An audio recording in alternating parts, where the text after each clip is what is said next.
Well, welcome to the Reconstructionist podcast, where we help you reconstruct while you deconstruct so you don't self-destruct. We have a whole new season for you. I've been building up a library of interviews for the past year, and we are finally ready to launch these bad boys. We're going to be coming out with one a month. It's going to be heading back into a regular schedule, which we haven't done for some time, and that's why I kind of wanted to take my time with gathering some of these interviews. We have some cool guests lined up for the future, some returning faces, some new ones, but I wanted to start with one of the oldest interviews that I've been holding on to for this launch of this new season, and that is with our friends ISLY. They are a band from California, and they make some really incredible music that I really vibe with the stuff that they were doing. I love their heart. I love their passion, that they genuinely are a group of dudes who just want to follow Jesus and want to worship him and want to invite especially the younger generation into it. There's a lot of the way that they see music and their gifts and how God has uniquely given them this ability to create music that connects with younger people, that really resonates with me. And so I wanted to share them, especially because they're not a super well-known band, that when I came across them, I was like, hey, I would love to plug you guys. And they were gracious enough to say yes to come on the podcast. And so I want to share their music with you and their hearts and who they are, because they are a great group of dudes. And so without further ado, here is my interview with ISLY. Well, all right, Talon, how's it going? How are you? Good, man. Thank you so much for having me on. I'm excited. Yeah, of course. Essentially, the way I ran into your guys' music was like a week or two ago, my wife sent me a song and I was like, oh, dang, these guys are actually like pretty good. And so I just reached out because I do that all the time just to see if people are interested in coming on. And you guys responded right away. And so I'm pretty pumped to have you on to kind of like, because you guys, just looking at Instagram, because I don't know what else, like I don't know your other numbers, but it's like it seems like you guys are just kind of starting out, and to even get word out about your band and like pump you guys, because I'm someone who am like a person who grew up in a Christian home, so I've been surrounded by Christian stuff my entire life, and Christian music is one of those things I love and hate at the same time, where I find that a lot of it, as I've gotten older and more cynical, I'm just like, I just don't connect with it all. So when I find artists that I actually like and I'm like, this music's actually good, I really want to pump them and get people to hear about them. And so I'm pumped to dive into your music with you. But for those who don't know who you are, can you just give like a little intro as to who you are, what your band is, and what you guys have been doing lately? Yeah, so my name is Talon Pollock. I'm 25. I live in Southern California. I'm married. I've been almost married 3 years now. But yeah, so me and my buddies, we grew up loving music. We grew up in the church. I'm actually in my church office right now. I'm on staff here at the Way Family Church. I'm the worship director here. So outside of like ISLY and doing the music thing, like I'm a pastor's kid. I've been in church, my whole life, and really believe in the local church. And same as my friends, like, so if you guys don't know, it's myself, and then we have Alec and JJ who are also in the band, and we all met through church. I mean, Alec and I have been best friends since we were like 10 years old. Always shared a passion for music. I can think back like when we were 11.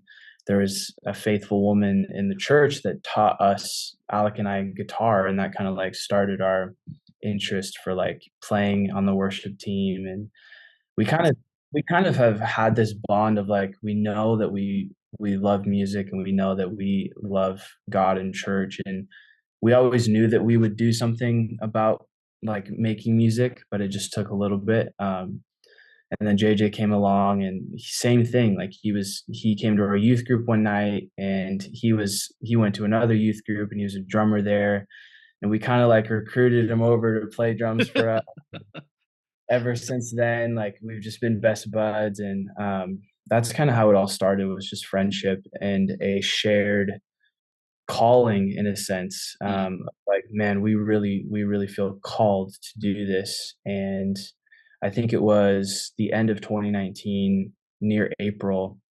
Um, we put out our first song, which was Always Only Jesus, and that kind of like started our official music careers, if you want to call it that. But mhm. yeah, that's a little backstory of like who I am, but who the other guys are a little bit, and like how we got started. It's cool to hear of like a band of guys who essentially been in each other's lives for a long time. Yeah. Um, because it seems to be that used to be really normal, but it seems like that's more and more rare in for some reason we're in today's world. I think it's because a lot of people just leave where they grew up, so to have something like that is more difficult than maybe it used to be. And for you guys, so you're making music, you've been in the church your whole life. And so I just want to toss this out to you on how you feel, because I often find that sometimes with Christian music specifically, it can feel like bland or not super interesting. Or if you're trying to compare it to like secular music, you're like, dang, like I don't know, this is just not as good. But for you, I think you guys are making really interesting stuff that's really good and unique. And so when you're looking at like the Christian music scene, and even for you starting a band, do you find that you sometimes feel a similar frustration? And in you guys making your music, is that kind of something that you're wanting to tackle, is to make music that's like more interesting and unique than maybe some of the stuff people have been listening to for the last little bit? Yeah, I mean, I can honestly say that that was the mission when we started putting out music. Is same thing. We grew up in the church. We've listened to both secular and Christian music our whole lives. And we said to ourselves, if we're going to do this, let's do it in a way that is really fresh and kind of pushing the limits, pushing the boundaries of what Christian music can do. Just because I've in experience, and like I love the local church, and I'm always like championing like the church and stuff like that. But I think it's good to be like have a sober reality of some things that we maybe lack in or need to do better at. And for me, growing up, as a pastor's kid in the church and being so infused into that culture, I could personally myself see that like in some instances the church and the culture of church can be the least innovative when it comes to creativity. I feel like we're always a step behind the culture of like um, the world, or what music is doing in the world, or what the arts are doing in the world. And even within ourselves, like there was always that one, for me, it was Hillsong United. Like they were the people that always would do the fresh new thing, and then everybody would copy what they do. Yeah. And then Hillsong Young and Free came along, so, like, whatever your opinion is on Hillsong, whatever, like, but they have an anointing for worship, and God really used them to, like, shape a lot of people, Mm, especially, like, younger people. So, like, the anointing that God had placed on their lives, they would do something new, they would do something fresh, and then for the next, like, 5, 10 years, it would just, like, everybody would copy it. And I guess for me, yeah. I just felt like, man, I wish that there was more people in the Christian space taking more risks like that, Mm, and just like chasing something new, not for the sake of being new, because I think that that could come off really phony. But yeah. I just think that the beauty of God, and like the beauty of us, is like he chooses us as people in our uniqueness. And I think of like David, like the whole Saul tried to put his armor on David to defeat Goliath, and it's like that was never going to work because that's not who David was. And it's like I just in the church culture and even worship, or just whoever we are as people, like God can most effectively use us when we're open to being who he made us be. And for us Hmm. specifically, we're just like, hey, we like Christian music, but then we also like a lot of secular music and a lot of experimental, kind of out there stuff. What if we just Yeah. did a project where we weren't afraid to fail and we weren't afraid to push the boundaries a little bit and just see what happens with it. So that's always been like a creative, um it's always been like a I don't know what to say, the word for it, but it's always been something that's driven us in like everything that we do. So I think you're right too, that people have callings on their lives that they need to be not afraid to step into. Because even recently I interviewed Chad from King's Kaleidoscope, and he said a similar thing where he was like, I've just come to the realization that part of the way God wired me was to just disrupt stuff and do weird things, and that's part of what this band is. And so I just have embraced it at this point instead of worrying about it. And so it's cool for you guys that you guys are feeling a similar thing where it's like, hey, we feel called to do this, we want to do this, let's pursue this. And so to talk about it, to dive into some of your stuff, a song that I really like is the song Anthem. And you talk about kind of having this anthem for a new generation. And for you guys, that theme seems to come up a lot. And so I was wondering for you, what inspired the song for you guys and for your music specifically? It really feels like you're calling, especially people in our generation, because I'm 26 or 25, to yeah. essentially like reawaken their passion for Jesus. And so why is Yeah. that a passion of yours, and what inspired the song for you? Yeah, I just it's my heart. I feel like uh, not in a fearful way, but I feel that in the society that we live in, it's almost like every generation kind of is they're not encountering God in a personal way. Mm, It's more encountering God based off of their parents' faith or their parents' testimonies. And if you really look at it down the line, like something can't thrive if we're basing everything off of secondhand experience.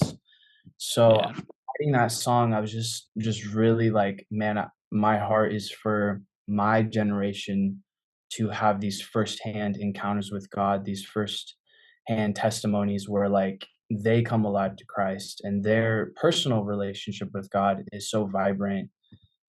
Because it's taking it back to David in the Bible, he said like, Lord, his cry and his prayer was like, Lord, don't let me die until I've reached my generation. And it's like that's kind of like my prayer too. And the rest of the guys, Mm, like, hey, we are, yeah, a lot of like old people listen to us, a lot of like young people listen to us, whatever. We're not putting a cap on who can listen to our stuff, but we are very intentional to reaching people our age and even just like youth, because that's like the next generation, and we want to encourage them to have that firsthand encounter with God.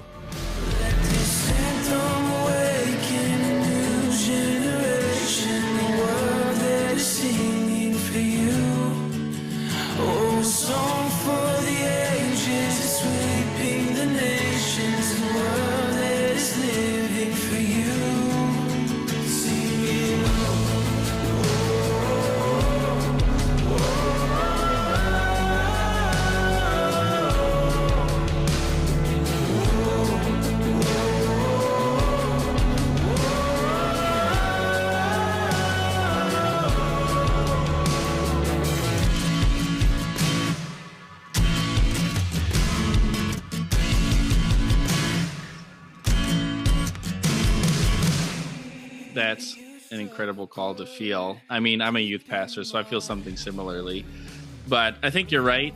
And every generation has their own thing that they're going through. But it does feel like our generation is in a unique place that hasn't had to be faced in a while. In so far as there's so far, because you're in California, so we're in a similar context. I'm in Canada. So like our surrounding culture is more similar than say like Texas, where a lot of the people around us are in this like post-Christian world where even like knowing Jesus stuff, like maybe a few generations ago, the broader culture would have had a general idea, but that's kind of gone.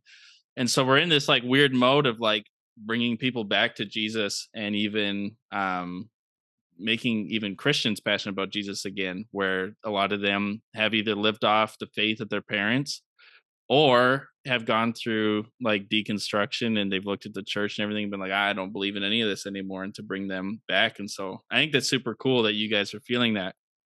And to dive into another song that you guys have, one that's honestly like, this song is genuinely so good. Like it's my favorite song by you guys, but it's Thank you. like, this song is so good and catchy, and it's the song Nostalgia. Like, it's genuinely like, when I heard it, I was like, man, this is like, like if I was listening to the radio and I was listening to, well, people don't listen to the radio, but if I was listening to like the top 10 whatever songs and this came on, I wouldn't even like blink an eye. I would just assume, oh yeah, like this makes sense.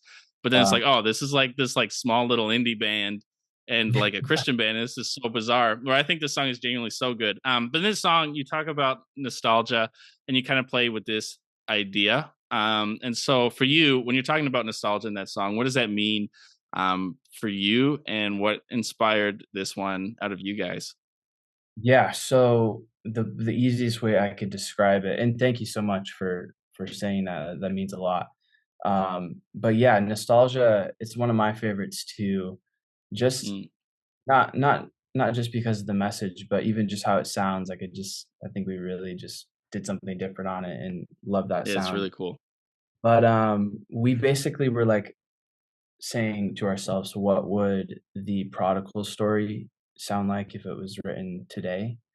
And if you don't Mm, know the prodigal story in the Bible, I think it takes place in like Luke, um, some 15 or something, and Jesus is sharing a parable about like a son and a father, and how the son departs and tries to do his own thing in the world, and he comes back to the father and just realizes like, I'm so stupid. Like, why did I ever think that I was better off on my own out in the world? And I think that this song, because it can be like, a lot of people can misunderstand the idea of like, what do you mean nostalgia? What do you mean you're missing out on something? I've heard a yeah. lot of songs where like people are against the idea of nostalgia, and there's like so many different contexts that you can use this word. But for me, like I wrote it for the people that once had a relationship with God and find themselves like the prodigal son in the story, where he's out in the world and he's like, man, I don't know why I'm here. I'm Mm, thinking back, like, so like the nostalgia is like thinking back to the times that you had with God, where your relationship was, vibrant with Him, where you could feel Him, where you just had that fire for Him. And it's just like, I wanted to encourage people that it's never too late to like go back to God, and it's yeah. never too late. Just because you had that back then and you've walked away, He's still waiting for you. He's still calling you home. And that's just the main theme of it, if that makes any sense. I'm caught up in the nostalgia. It's never too late now to go, yeah. Well, I could pretend I don't want you by my side. Well, I'll be the first to admit it. Oh God, I got lost in the moment, but you took me back in a second. Now I'm home. Oh, there's just no place like home. Oh, there's just no place like home. With you, oh, there's just no place like home. Oh, there's just no place like home. With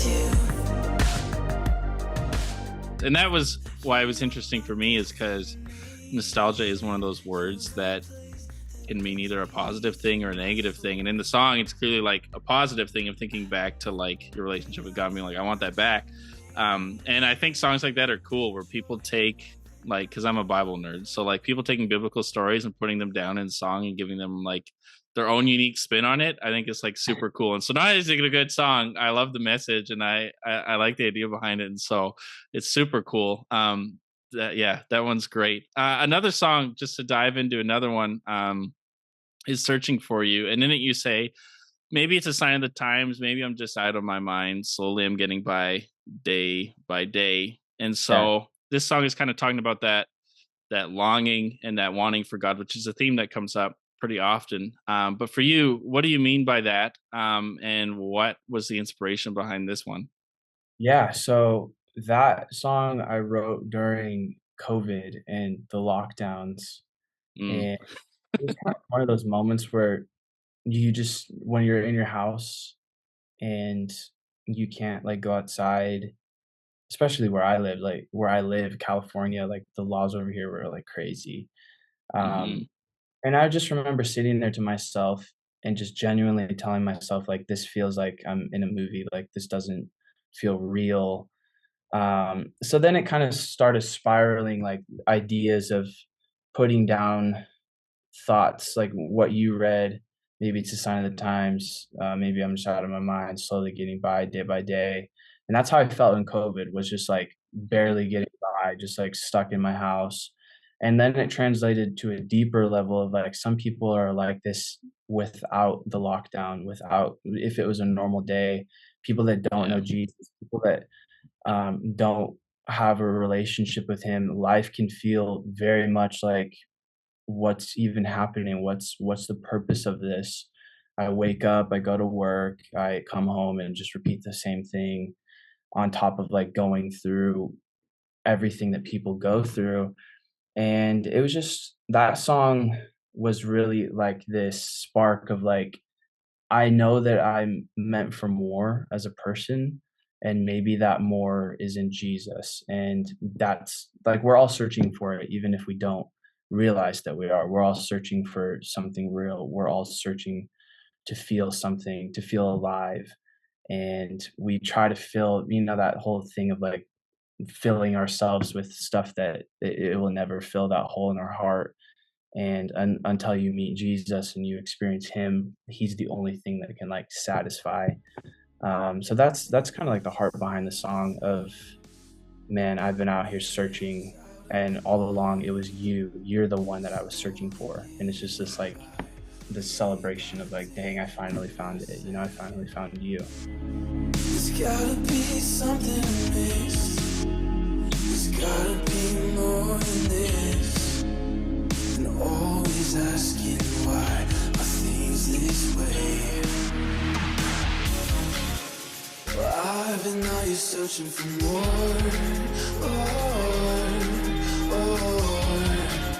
Something that is worth living for. Can you show me just what I've been missing? Oh, the one thing that was here all along. Oh, you're the one that I'm searching for, searching for.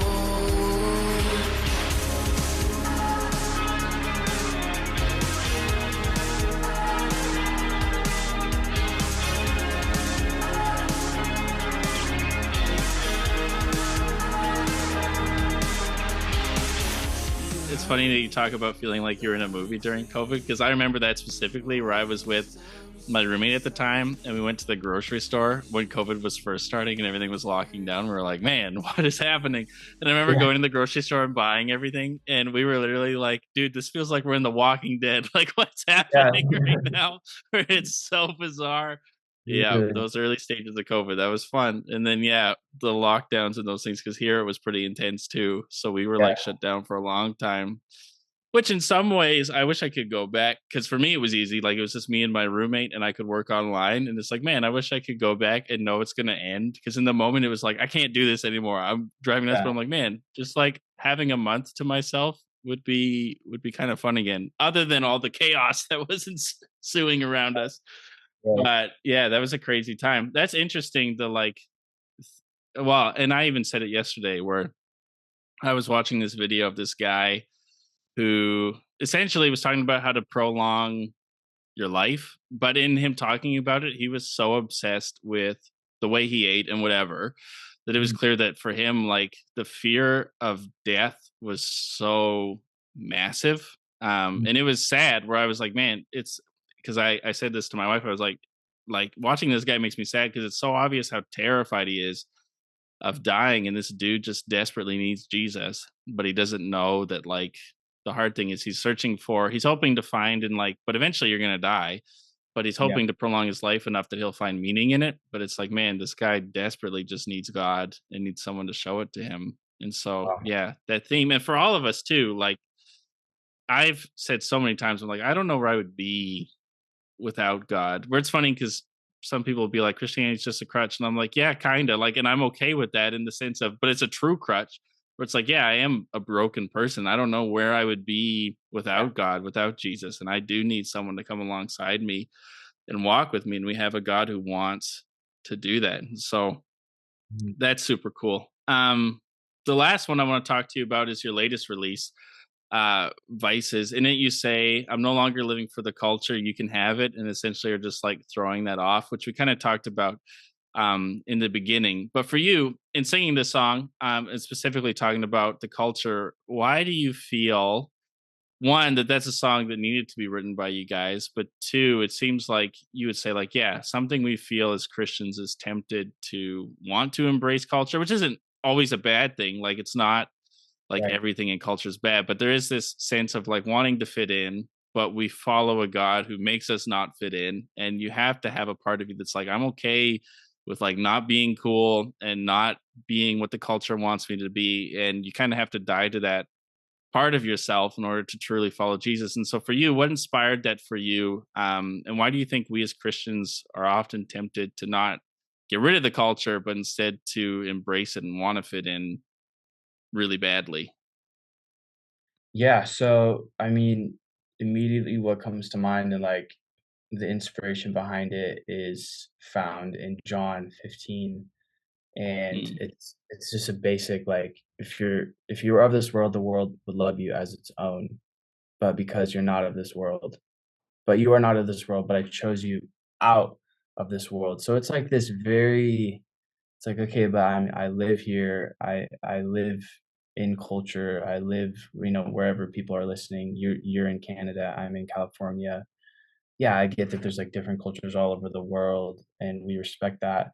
I guess like the culture that I was talking about was this like whatever the flow of the world was, because I guess for me, like I want to paint a picture to believers and especially to like younger people that there is going to come a point in your life when you following Jesus and you saying yes to Jesus means that you have to say no to the world.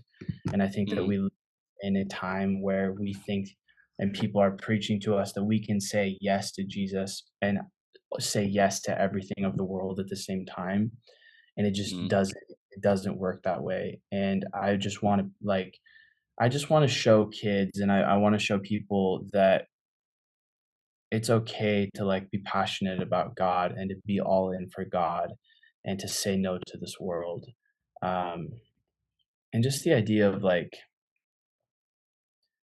saying no to culture, and the whole backstory of that song is very much like I believe that music is very powerful, and the song that we're singing over our life is actually deeper than just a song.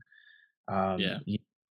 I don't know why I've referenced David so many times in this interview, but David, King Saul calls in David because he's being tormented by this distressing spirit, and David he's a worshiper, and he starts playing the harp and he starts worshiping, and it actually like gives peace to King Saul. And it's like that's the reality of our lives every single day. The music that we're Mm, listening to, the soundtrack that we're infusing into our everyday life is very important.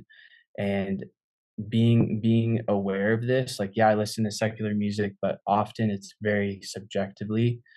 I don't really align with a lot of the stuff that secular music is proclaiming over my life, so I have to be careful. Um, yeah.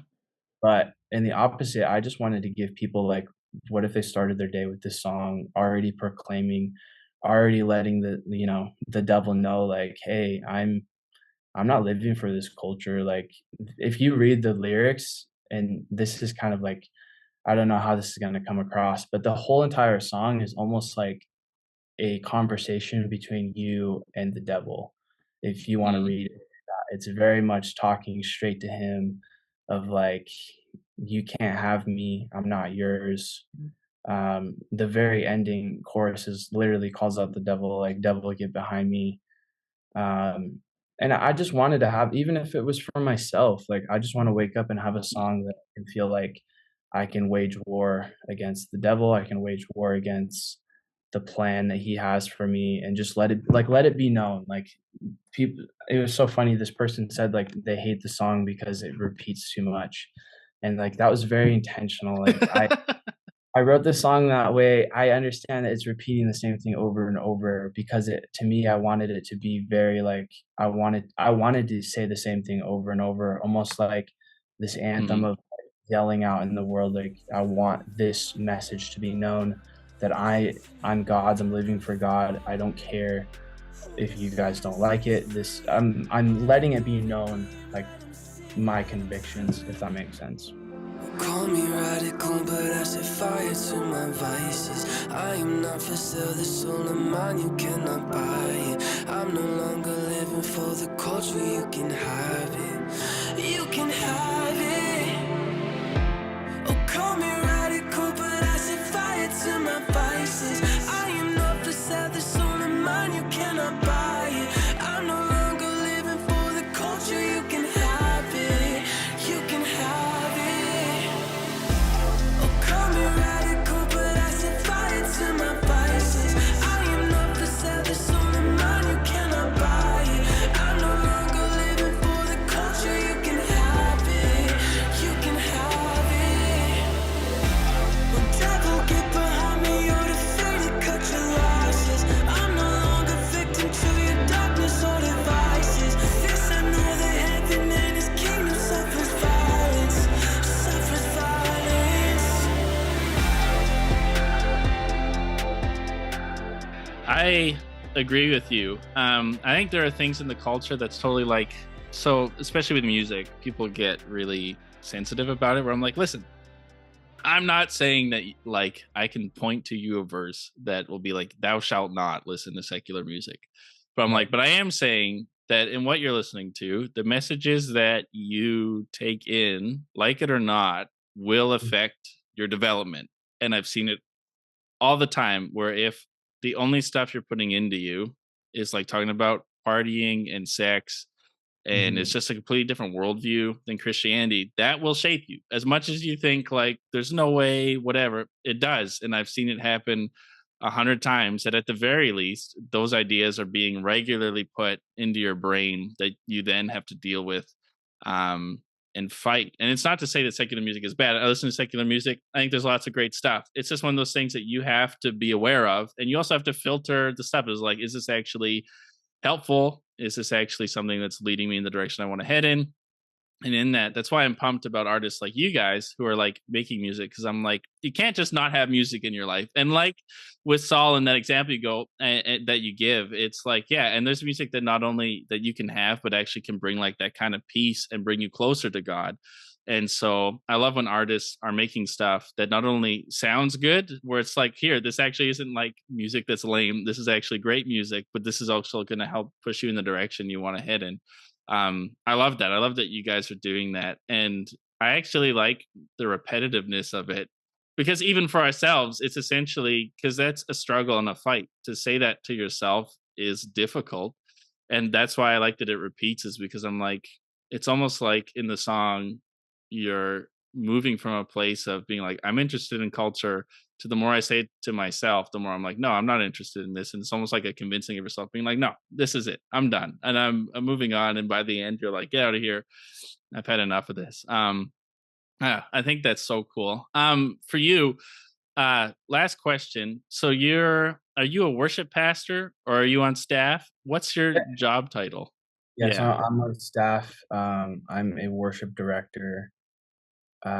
Basically just the head over worship. So, like, I'm in charge of the team and scheduling people and, pouring into them. And I'm also on stage on Sundays as well. So yeah. Oh yeah. Okay. So that's super cool. So for you, in this last question, because you work in a church, you care about church, and you care about in all of your music, really, you care about Christians, you care about leading people.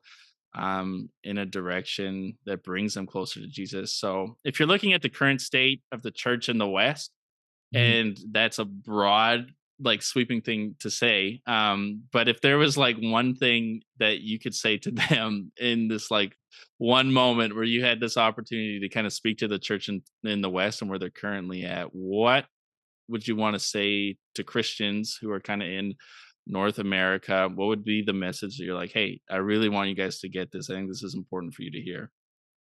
Yeah, so I mean, there's like two ways to go about it. It's directly talking to believers or congregants, Mm, and then there's also like the leaders of ministry as well. So it's like mm, I guess starting to I think you should address the top first. So like preachers, leaders, men and women of God who are building something like a ministry. I would just say like the best thing that we could do is to return to purity and mm, to value purity and to value righteousness and to value I think that we place too much emphasis on the wrong things, mm, and we think that these materialistic things are moving the heart of God, but it's actually doesn't even do anything. So, like, just for example, like gauging success differently as a leader and as a pastor, we don't gauge our success based off of how big our churches are or how big the attendance is. We have to measure it off of like how obedient are we to doing what God's calling us to do, but also yeah. how obedient are we to being who God's called us to be. And this kind of goes back to earlier in this podcast of, talking about Christians and kind of people copy everybody. And we went through a wave of like, there was like six preachers who everybody knew. They were so, famous, popular. And basically, like everybody was just like a carbon copy of those six people. I'm just Mm, like, and it just broke my heart because it's like, it's cool to be inspired, it's cool to be influenced, but like what if what if you're almost there? What if you're a step away of like, okay, I'm on the right path. I know what God's calling me to do. But maybe I'm not operating like who God's called me to be. Um, and just like going back to themes of like purity and especially within the church, like not being afraid to stand for what's right. I feel like, especially now, it's getting hard and it's only going to get harder yeah. um, to stand on like the word of God and to know like, hey, if you don't have a massive church because you still believe in like what the Bible says to its fullness, don't be discouraged. Like that doesn't gauge your success. At the end of the day, your success is based off of, man, I stayed true to what God called me to do and his word.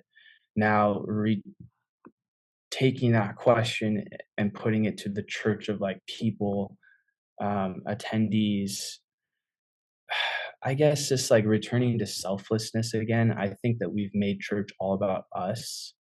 I think that we have in the West, we've made church this like very consumer driven ideology of like, I go to church Yeah. for me. What can I get out of this? What Yep. and obviously we go to church and God meets us where we're at. I'm not saying that church isn't for people. It is. It's to reach people. It's to change people's lives, like all of that. But us as Christians, like just going to church, if we just make it about Him and returning to that awe and like reverence of, I'm not here for me. Like some people Mm, get so offended on the littlest thing, and I tell people all the time, like we're church is made up of people. So obviously mm, there's gonna be imperfection because nobody in the world is perfect. And my yeah. dad, he says it like this, like we're not perfect, but we're home. And I love that because tell me one family in the world that's perfect. We all have our Mm, issues. We all have our little disagreements. We all have our little things. But at the end of the day, we're family, and that's what unites us. And I think that's what the church needs to return to is that, yeah, we're not perfect, but we're a place and we're a family. We're a home for people. And I don't know. I think that we have to be open to allowing God to shape our lives. And it's going to come down to that. Like, am I a person that is willing to say no to some things of the world and yes to God? Or am I trying to say yes to both God and the world? And I don't know. I believe in the church. I know there's a lot of talk. I get comments all the time of like people, oh, I don't you go to church anymore. I don't believe in church anymore. I don't need Yeah. church. I am the church and like all these kind of things. And it's just like God believes in church. Jesus died for Mm, the he believes in it, so we should too. In the Bible, it says mhm. not to forsake the assembly or the gathering of the saints. And there's strength in that. There's strength in community. And all this stuff coming out about how, oh, this preacher fell and this preacher was in a scandal and all church is evil. It's like, that's what I don't like about the media is they're painting this picture of like all church is bad. But if you really think about it, Yeah. there's a lot more success in the church than there is failures in the church right now. Yeah. And don't let that distort like your view of the church, you know? Yeah. Man, I think that's really awesome. And totally agree with you. Like we know that the church is broken, and it's not to excuse real abuse and issues that do happen, but there's so much good and beauty that happens in church, and those are the stuff that aren't going to get broadcast because Right. it's like Jesus said, people are going to hate us even though our whole thing is about like love and grace and forgiveness. It's people are still Yeah. going to hate us because we're not heading in the direction that the world is. And that I think if you're genuinely not a part of a church, that you really are missing out. And part of church is having people that you don't get along with, that you have to learn to love. Like that's actually like a part of it, where that molds you and shapes you as a person. And to not be a part of that is like an incredibly sad thing, because God died for his church and he believes in his church, and the church is going to keep going because Jesus is the one building it. Nobody's going to be able to stop it. Talon, I really appreciate you hopping on here. If people want to support you guys and your work, what's the best way they can do that? Yeah, I mean, anywhere you listen to music, just type in ISLY, all one word. I think our Instagram is like ISLY music. I think that's the right one. Yeah, ISLY dot music if you want to connect with us on there. Same thing on Mhm. TikTok. But yeah, however you want. I mean, listen if you want to. If you don't want to, that's fine as well. But yeah. Yeah, and I'll say this for you guys too, that for smaller artists who aren't getting like millions of streams a month, the best way to support them is if you like the music, buy the music, because it actually puts money in their pocket that helps them to be able to keep creating music. And so share it with friends, add it to playlists, like it. And if you really want to buy some stuff, because it really actually does genuinely help them out. Streaming is great, but it gives them like fractions of pennies. So if you really want to help them, buy some music, help these guys out. Talon, thank you so much for being on, man. I greatly appreciate it. I can't wait to see where you guys go next, because I think that the future is bright for your group. I can't wait to see what happens next. Thank you so much, Aiden. Appreciate you, man. Oh, I'm feeling good. I'm living me